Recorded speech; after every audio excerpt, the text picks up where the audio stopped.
Two sticking points during your rehab and recovery process is our topic for today. Pay attention. These two sticking points are very unknown and people don't think about them. So when they pop up, they get stuck, lost, and confused, and then they stop too early in the process. So this is super important to you gaining success during your process and realize that it's a hard process, right? Your rehab and recovery is not just you doing one exercise and becoming pain-free, right? That's a bunch of marketing BS that you see on Instagram and YouTube. Just realize it's going to take some effort and some hard work, and you're going to have to track it using either coach or an activity log. And using both of those is actually going to be even more beneficial for you.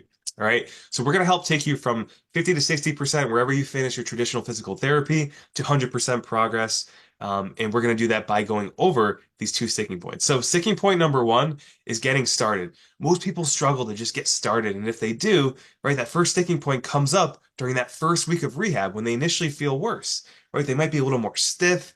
They're usually more sore. Sometimes they're in even a little bit more pain, right? Maybe their pain was a 3 or 4 out of 10. And during that first week after the first time they did their rehab plan, their pain went up to 6 or 7 out of 10. Okay?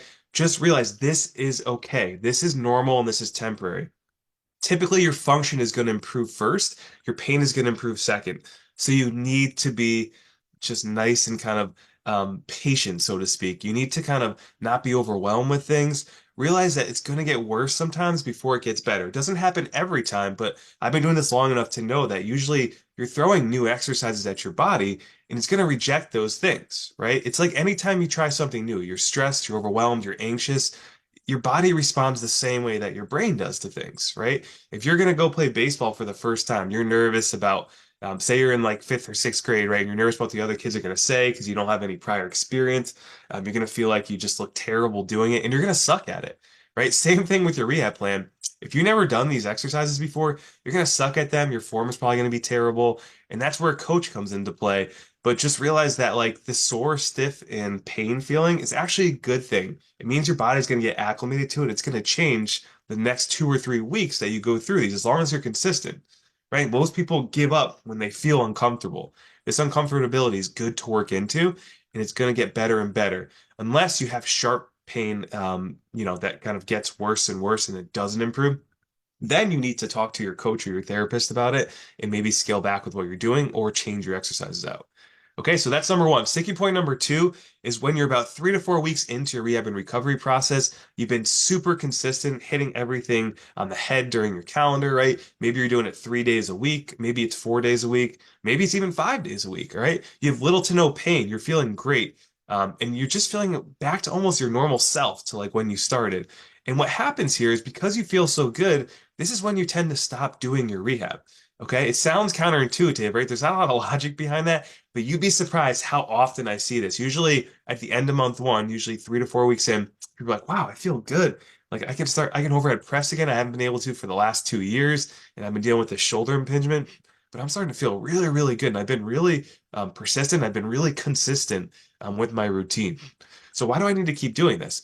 And what happens is you stop doing it. You stop going to the gym. Maybe you stop doing your rehab at home before your workouts, and you keep doing your normal workouts. And what happens is your pain starts to come back.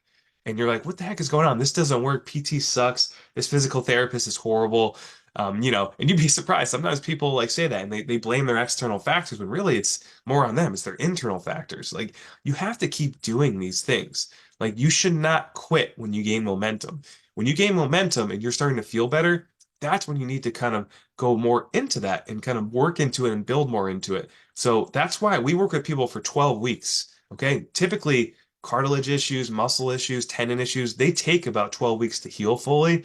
So we want to work with you for that full time frame.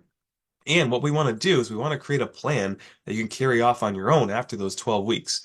And typically, I find it takes 12 weeks to educate people properly, teach them proper form, and find what their body naturally responds the best to in terms of the right exercises, right? Because one program I give someone with shoulder impingement will be completely different to another program I'll give someone with shoulder impingement. Even though they have the same symptoms, like they're going to respond better to different exercises based on their body types and based on like their form and the way that they kind of do them. Okay.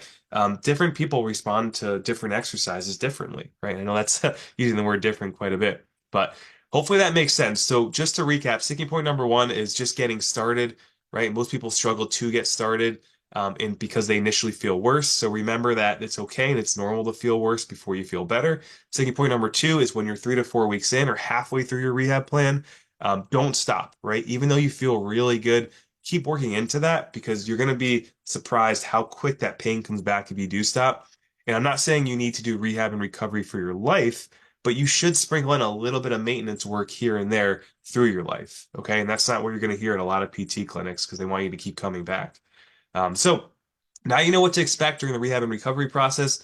Again, don't believe those BS marketing gimmicks and the BS that you see online. Rehab's a tough process. Again, there's going to be speed bumps. It's a roller coaster. There's good days and bad days. You could be halfway through your plan feeling great. The next day, you could feel like crap. Sometimes things happen in the gym. Sometimes you sleep on your shoulder funny. Life happens, okay? Expect that. Don't blame your therapist. That has to do with you and just life. The best thing you can do is pick it back up where you left off and just kind of go full speed ahead, right? Without thinking about it too much. Don't get caught up on the details. Just keep working on your rehab, stay in touch with your coach and your physical therapist, and you'll get to where you want to go. Okay. Thanks so much for watching, guys. Be sure to like and subscribe to our YouTube channel. And remember, at Choffner Rehab and Recovery, we help you online by picking up where traditional physical therapy stops with you. And we provide rehab and recovery plans to you. All you need is a phone signal and a backpack of equipment. Thanks so much for tuning in, guys. We'll see you in the next one.